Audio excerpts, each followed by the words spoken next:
September 1st, 1960. Cars and crews roll into the Detroit Dragway from all across the country, eager for competition in the 6th Annual National Drag Race Championships. No time is lost getting these high-powered quarter-milers ready for the pre-race safety inspection. Protective road coverings are removed, and crews make a quick check for travel damage. More than 1,000 cars are entered, divided among 14 stock car classes and 36 hot car classes. But no car is allowed to run in a National Hot Rod Association sanctioned event unless it passes through NHRA's mechanical inspection. Lanes set up for the various classes permit orderly inspection of the large number of cars. It takes time, but when a driver pushes his car to the limit, trying to hit top speed and nothing flat, there can be no compromise with mechanical safety. You pass, or you join the spectators. The experienced NHRA inspectors carefully examine a number of important areas. More than 30 are covered by the safety regulations. Front wheels are given close inspection.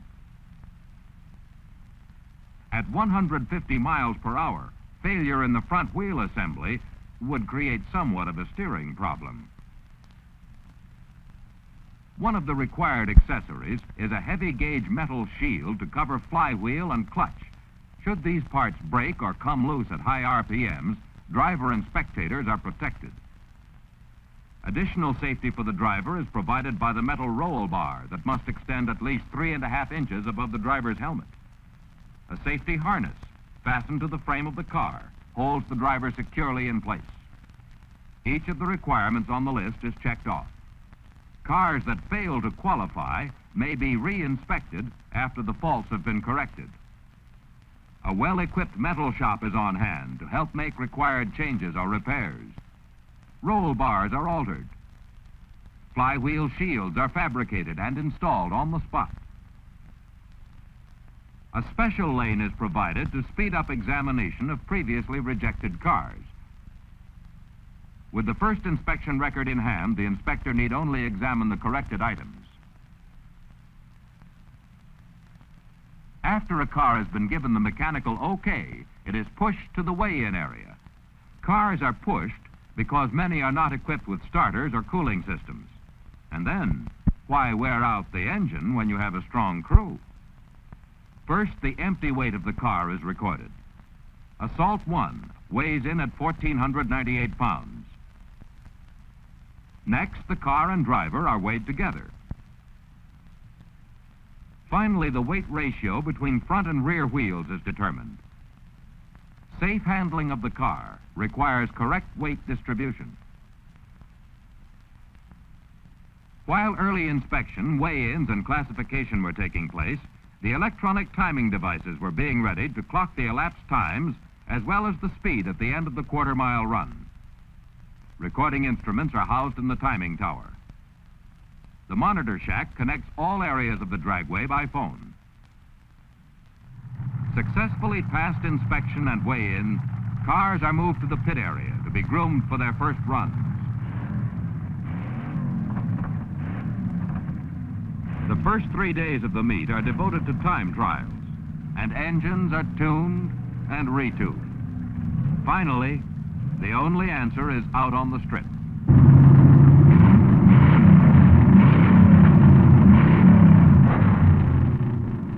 The big go is on.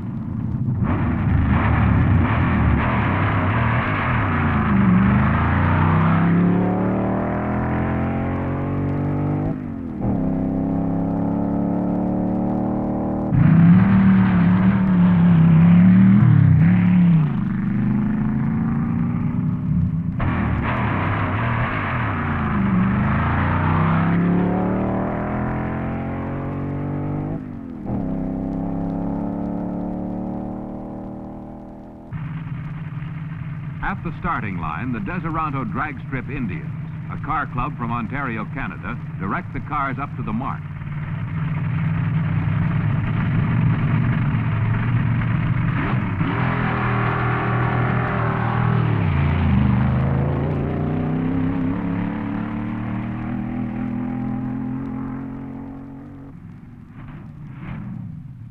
time trials, cars run the quarter mile alone against the clock, striving for low elapsed time and top speeds at the finish line.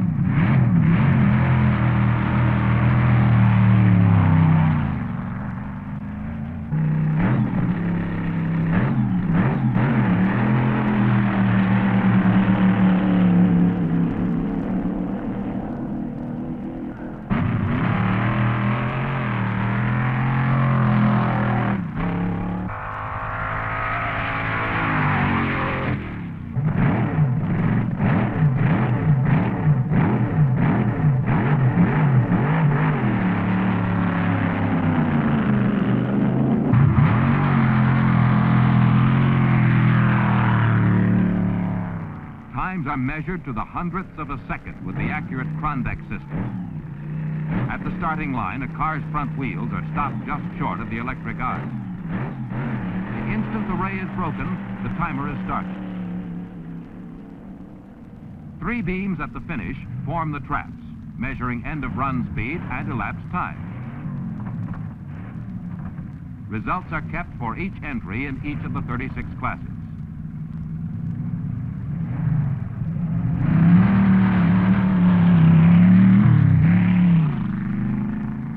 When each run is completed, the monitor phones the car number, ET, and speed to a group stationed near the end of the track on the return road. A card is given to the driver with all the data on his run. Elapsed time, 11.50. Top speed, 129.37. To hot rodders, there is always room for improvement. So before the next trip, it's back to the pits for rework.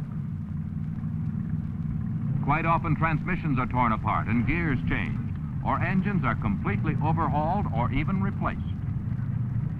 Pit crews appreciated the on-the-spot distribution of spark plugs. Plenty of racing oil was close at hand, and plenty of cooling fluid for hot crews. Probably one of the most important jobs in running a smooth racing event is in the hands of the staging area personnel.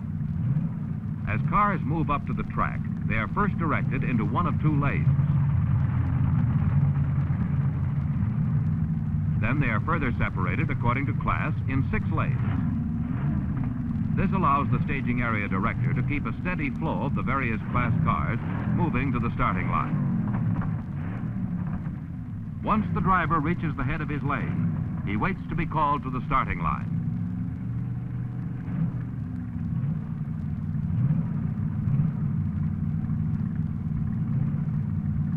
A push to start the engine. And he's ready for the race against time.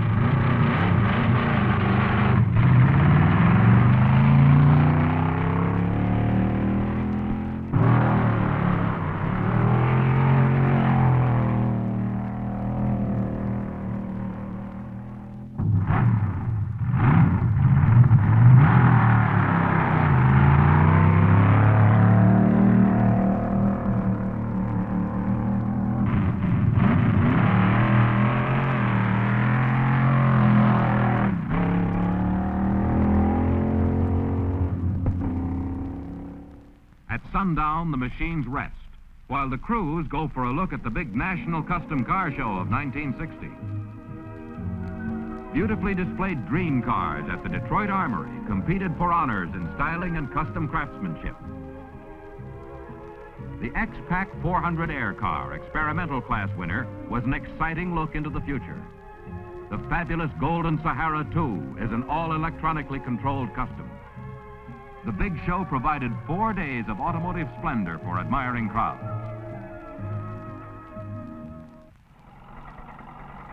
Sunday morning, start of class elimination runs.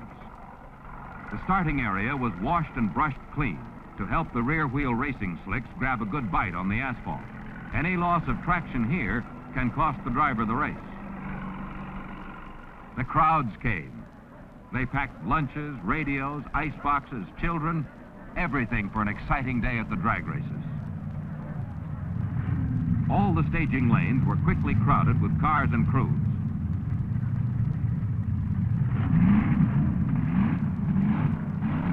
Class eliminations are 2-car heats run tournament style. The loser is eliminated while the winner returns to race again.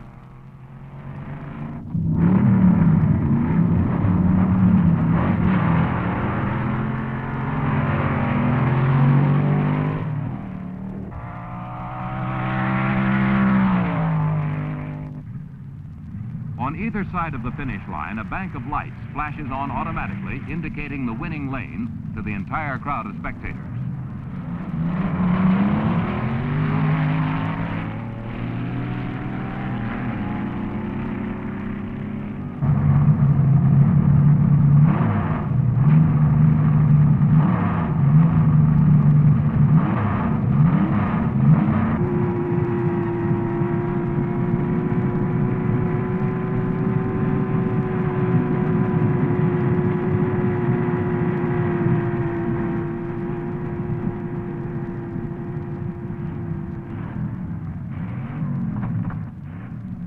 One of the rules of the Nationals requires all entries to use gasoline only. To enforce this rule, a fuel check was set up along the road back to the pit area. Samples were taken from the tanks and examined chemically for any evidence of special racing fuel mixtures, such as alcohol or nitro combinations. As the eliminations continue, the field narrows and competition becomes keener. The cars that remain are carefully gone over and retuned to a high pitch of performance. Everything must be in perfect order. Engine timing is adjusted. Superchargers get a going over. Say ah, please. The last engine bolt is tightened, wheels checked, and then back to battle it out for class honors.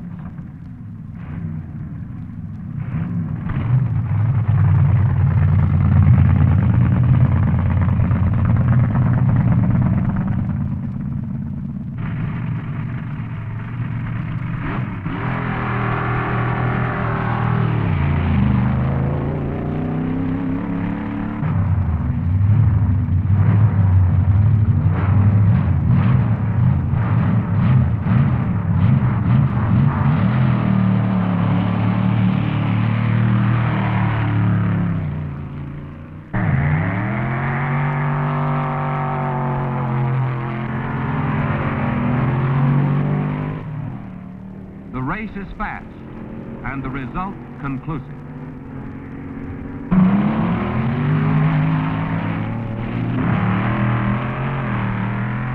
In each class, one car, one driver finally emerges as champion, and the class winners are eligible to compete for one of the elimination titles: top, middle, little, street, and stock. The night before the big day, the cars are divided into proper eliminator classes. The crowds are out. The chips are down.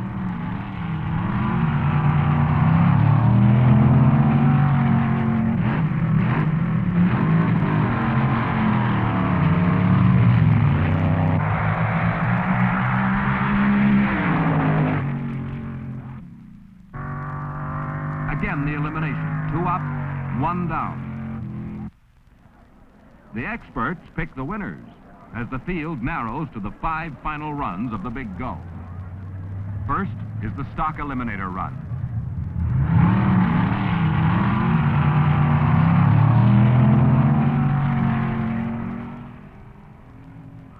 The next heat is for the street eliminator title.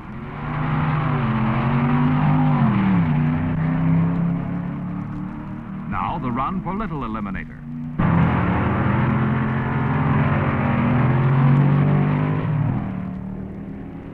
Next, middle eliminator.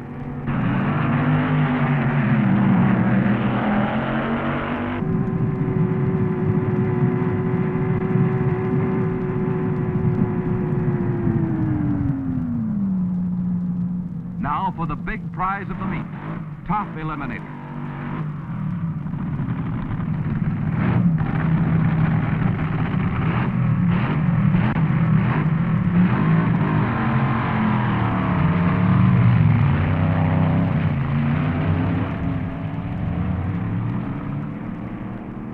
There's the light. It's the Albertson Olds from California. In this year's Nationals, more than $30,000 worth of prizes went to the various winners. 2 things. A twin Chevy-powered dragster from California is sure enough a double winner, with one trophy for top speed of the meet, 171.10 miles per hour, and another for best engineered car. Stock Eliminator title goes to a hometown Pontiac. Street Eliminator Award was captured with an ET of 13.14 seconds and top speed of 108.56 miles per hour by the Custom Speed Shop entry from Washington, D.C. Taking the Little Eliminator title for the second straight year, George Montgomery of Dayton, Ohio, turned 119.94 miles per hour in 11.88 seconds in a Cadillac-powered Willys. Licklider Brothers Chrysler-driven competition coupe with an elapsed time of 10.35 seconds and top-end speed of 152.80 miles per hour took Middle Eliminator Awards, a trophy for the mantle and a falcon for the garage. The big moment for the big winner of the 1960 National Meet. Albertson Olds entry from Culver City, California, won top eliminator honors with a 9.81 elapsed time in the final heat. The grand prize is worth racing for, and so, judging by the expression, is the title of Mr. Eliminator, top driver of 1960's Big Go.